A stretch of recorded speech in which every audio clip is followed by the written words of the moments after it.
gone are the days of these things just sitting here. I'm tired of them just sitting here collecting dust. You can see how much dust is on the car, you know what I'm saying?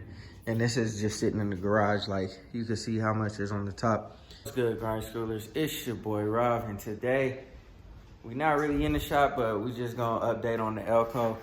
I came out here to start the car just to, you know what I'm saying, like let it run and whatever. And I go and I look under, I get out the car and I look underneath the car and we got another issue, y'all. So, it's not a big issue. It's not even a big deal. But with the amount of things that are just like continuously piling up, it's just like, man, like you really have to drive your cars, man. I've done a lot to get my cars to where they are, you know what I'm saying? And I still haven't driven them like I should be driving them because, you know what I'm saying? Like, obviously, they're just like constantly under construction and I'm trying to get to the point where they're not, but you know what I mean? Constantly tweaking, fixing things. And if I don't have the time to do what I need to do and keep them on the road, man, it's just so difficult. So I'm gonna flip this camera around. I'm gonna show you what's wrong with the Elko, man. And we're gonna have to figure out what we're gonna do with this thing because I need to, I can't keep going through all this, you know what I'm saying, maintenance for no reason type stuff. So anyways, man, before we jump into the video, hit that like button, hit that subscribe button, hit that bell notification so you get notification every single time we drop another video. Yeah, let me go ahead and spin the camera. All right, y'all. So the Elko is now leaking fuel pretty much big time, man. I don't know if you guys could really see.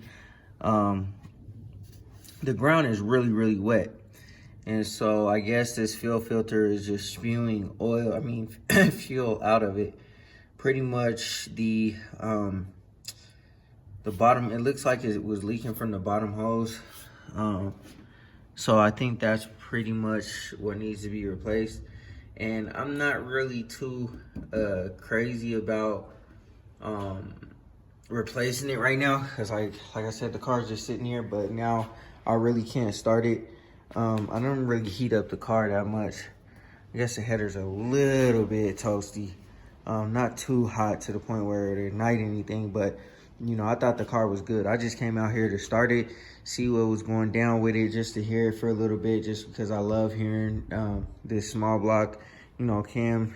I love the way it sounds, but yeah, man, I'm just having so many difficulties trying to keep things in order and try to keep things in line, man, without the continuous figuring out leaks and stuff like that. So, but things like this kind of like get me thinking like, man, like I should just go ahead and just do what I need to this to make it an LS, because I'm tired of fixing little things and going back fixing things. And this motor has been in this car for 10 years. Looking back on it, probably a little less than that, 9 years, about to be 10 years. You know, we built this thing a while ago and, you know, just continuously tried to improve upon it as time has gone on. But, you know, some of this stuff is kind of like, yo, man, like I don't want to be fighting it. I'm tired of fighting it, if that makes sense, man. I mean, if you got a carbureted car, I know a lot of people do, and a lot of people still like this old technology. It's easy to work on. You know, if you do have a problem, it's not really that big of a deal because you can fix it real easy. But, you know, the problem is, and I see another problem too. I don't know if you guys see on camera, but we got a coolant leak. And so, like I said, man, I said in my previous video, this is a problem with not driving your cars, man. If they're sitting for too long, the rubber dries out, and then you'll start having leaks and all this kind of stuff. And it just is what it is. And then, you know, you'll just be constantly fixing stuff. But like I said, if I had a more reliable motor and setup, I would probably drive this a lot more, you know what I mean? But gone are the days of these things just sitting here. I'm tired of them just sitting here collecting dust. You can see how much dust is on the car, you know what I'm saying? And this is just sitting in the garage. Like, you can see how much is on the top. This is just sitting in the garage, y'all. Like, not even, you know what I'm saying, outside dust. This is dust that, you know, from the car sitting outside. This is sitting inside. You know what I'm saying? These water drops came from when I painted the garage, and that happened almost 2 months ago. You know what I'm saying? Because that's the last time that I pulled the car out so that I could, you know, get the paint everywhere and then whatever. Ever since then, it's been sitting here. But like I said, man, you know, I've been wanting to go electric fuel pump. I am dropping the fuel tank. And pulling the rear end out and doing the undercoating and stuff like that. So at that time, you know, depending on where I am with that motor and how I feel about it, I might go ahead and just, you know, go ahead and just do the electric fuel pump, block that off, and, you know, go ahead and fix everything else like it needs to be fixed. Or, you know, it could end up with that motor in it. You know what I'm saying? I'm still torn because, like I said, I want to be able to drive my cars. I'm tired of them just sitting. But depending on how my time goes and how things go, I will probably, I'll probably see, you know what I'm saying? Like, I'll see if, you know, we can get this in there or whatever. But anyways, man, it kind of sucks because, you know, we still got the issues with the rotors and stuff, the rear end, and now this, and transmission pan gasket and all that kind of stuff. So, but yeah, man, we're not gonna slack off, y'all. We're gonna get up under here, and it smells like straight gas, man, up in here. We're gonna get everything locked in. We're gonna keep doing our thug thizzle, you know what I'm saying, and keep it moving. And somehow, I don't know how this happened. I haven't driven the car, like I said. This cap was popped off. Like, I opened up the hood, you know what I'm saying, to get this battery to put in the truck or whatever. And I noticed that this was missing. And I'm like, what? Like, where did my oil cap go? So I don't know if it just popped off or how that even happened. Because, you know, like, I haven't messed with it. And I found it, like, back here a little bit. So I don't know, man. Just crazy things happening, man. And again, I don't know, man. I'm so indecisive on what I want to do, whether I'm an LS, keep the small block, update the rear end, change the rear end, whatever. It really just depends on time and where I'm at, like, I guess, on that. Just because of the simple fact of, like I said, I don't want these things sitting no more. This one is starting to leak too. And I think the rear end, and I replaced that gasket before. And I think it's leaking somewhere up here. I think it's leaking from the transmission pan gasket too. So, you know, like I said, I'm done with, you know what I'm saying, having these things just sit around. You know what I mean? I'm ready to get in and drive and do what I gotta do. But, and I know you guys want to see more content than these just sitting in a garage. You know what I'm saying? I know you guys want to see, you know, better shots, rollers, all that kind of stuff. So, you know, I'm trying to get it done, y'all. I'm trying to get it done. But as you know, these things are, you know, they're not the easiest thing in the world to keep up with, you know what I mean? If that makes sense. So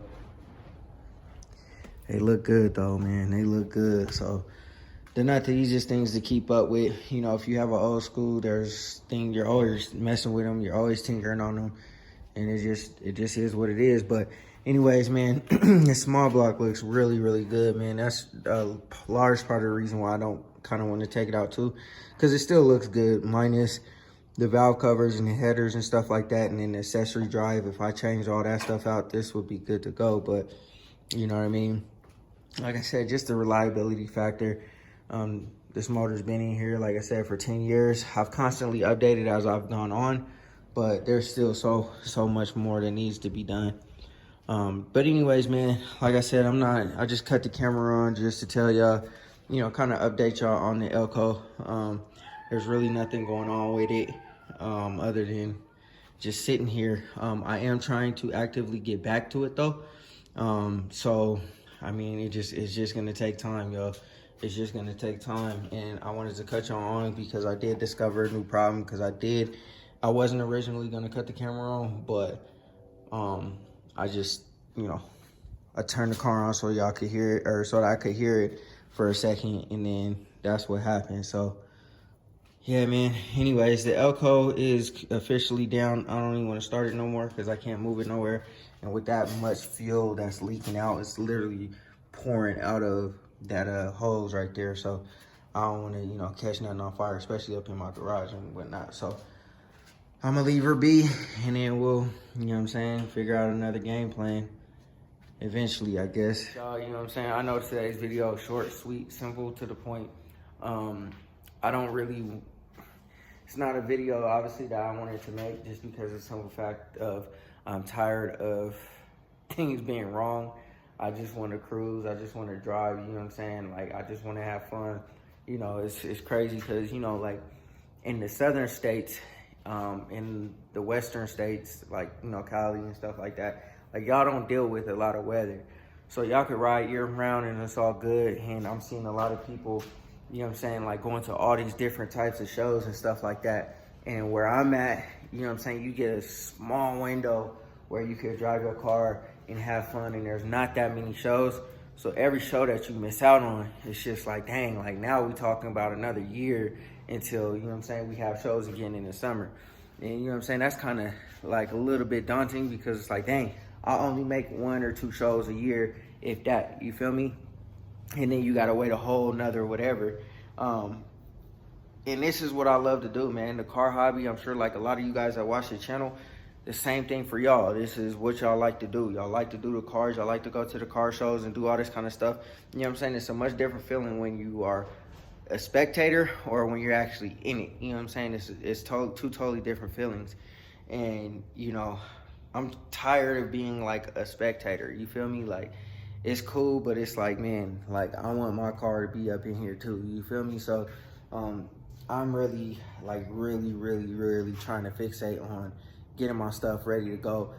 Somebody told me to go ahead and, a few people actually told me to go ahead and LS the Impala and stuff like that. And that sounds great. And in theory, like, I want to do that, and I would have wanted to do that. But at the end of the day, it's like, yo, like, if I could just take the motor, throw it in there, I'm good, and we out of there, cool. But I'm this close to getting it road worthy. I'm not trying to tear it back down, because I'm not trying to, you know what I'm saying, like, you know, miss out on, you know, the cruises and all that kind of stuff, man, because that stuff is fun, bro. Like, you know, it just is what it is. It's fun to me. But anyways, we're gonna have to, you know, really seriously start to get to work. I know it's gonna be cold and whatnot, but I'm gonna just have to push through it and figure it out, because I want my cars to be drivable. I want them to be reliable. I want them to be good, and especially for the next summer or next season, I at least need 1, if not 2, like, ready to go, like, at all times. Like, not even sitting around, oh, I gotta fix this, and then sit around for a few weeks. Nah, none of that. So anyways, man, I'm gonna stop talking y'all's ear off. I'm gonna go ahead and conclude the video. We're gonna have to come up with a game plan for the Elko too. Excuse me, that'll all get figured out after the Impala, and then we'll just go from there, man. But anyways, go ahead and hit that like button, hit that subscribe button, hit that bell notification so you get notification every single time we drop another video. Always remember, work hard so you can live free.